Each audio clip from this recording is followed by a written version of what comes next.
Hi everyone, I'm here with Lotus Lou this morning, and I thought today I would just show you a few of the bits and pieces that I grow and gather from my garden for the bunnies and piggies to eat. Lotus has got a little basket here that she's enjoying of some of the things I've grown and foraged from the garden. We've got in the basket, we have got apple leaves and branches. We have got blackberry and raspberry leaves. We've got some dandelion leaves and stems and flowers, some lavender, some rose petals, and just some salad greens that I've grown as well. And with all my produce, it is all organic. I don't use any chemicals in my garden at all. So I still wash it when I bring it in, because being in Australia, we are not allowed to vaccinate against myxomatosis, and a lot of bugs and things can carry diseases that can be harmful to the bunnies. So I always make sure I still wash off anything I bring inside for the bunnies from the garden. Also just to get rid of the bugs so that they're not, there's no bugs in the house as well, seeing the inside bunnies. When it's summer as it is now, spring and summer, we tend to have a lot of green growth here in the garden. So with the apple leaves, I tend to try and pick as many as I can, wash them, dry them really well, and then store them for the winter. Obviously that tree loses all its leaves in the autumn, and so there's none available during the winter unless I have dried them and stored them.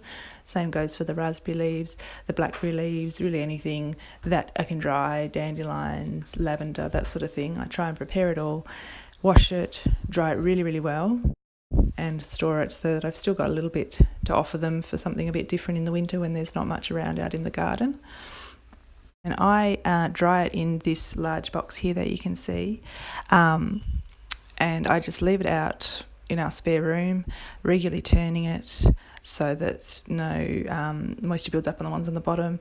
And once I'm sure it's really quite dry and there's no moisture remaining, I then pop it into containers. I don't put lids on. I like to let it breathe a bit like hay. I think it's probably, this is just my opinion, but I think it probably needs to breathe a bit. I don't want it to go mouldy, get black spots, anything like that on it.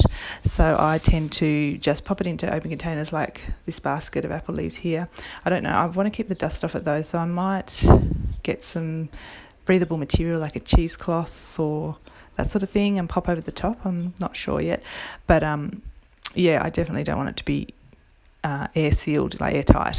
So I leave the container I put it in I make sure that the container I put it in still lets it breathe. And what I've done here, I thought I'd show you guys this. I took an old small animal enclosure, which is far too small for any animal. It's ridiculous. And my husband put a wooden floor in it for me. And I put a plastic tub in there, filled it up with a couple of old bags of potting mix that I had, sprinkled in some mixed greens salad seed, and I have had real success. It's not that big. It's just a small, it's just a medium-sized tub. It's nothing special, and it didn't even have any holes in it. Which has actually really helped, I think, because it's like a wicking garden bed. You can see it's got quite a lot of growth in there, and I've picked a lot from here, and it just keeps springing back up. And I think because it's in the cage, raised off the ground in this cage, it's stopped birds picking up the seeds, it's less likely to get the slugs eating it and all that sort of thing. So it's really worked really well. Over here I have got some carrot tops. These are just the tops, chopped off carrots and pushed into the ground, and they will actually regrow carrot tops, which is the bit that is actually the best for the bunnies. The carrots themselves have a bit too much sugar, so that'll just regrow. And in this one I have some parsley seedlings that I got from my mum, and I've just popped in there, and I've got more room because she has a lot more self-sown parsley seedlings that I'm going to get off her as well to fill that up.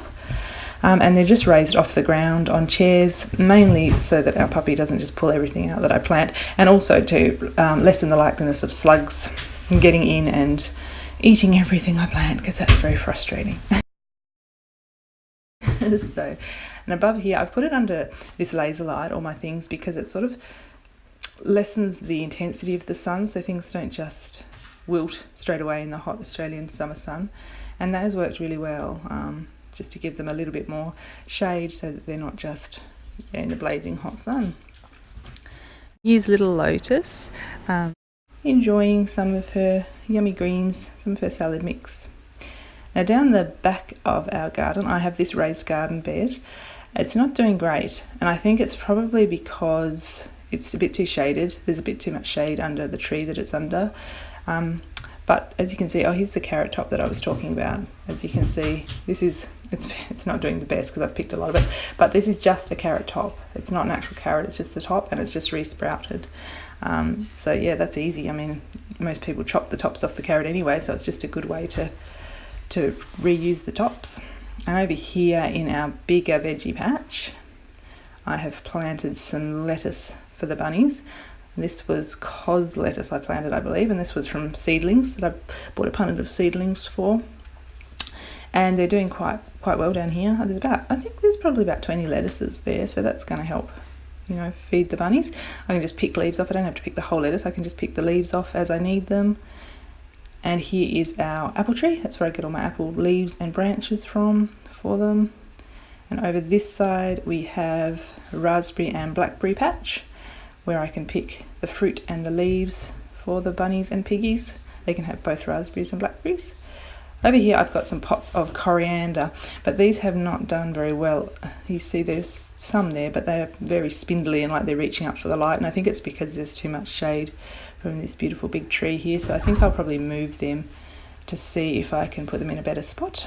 And here are our beautiful silky girl chickens, our beautiful girls. Alright, well thank you so much for watching. Hope you enjoyed seeing what I feed the bunnies and the piggies from the garden, and I will see you next time. Bye!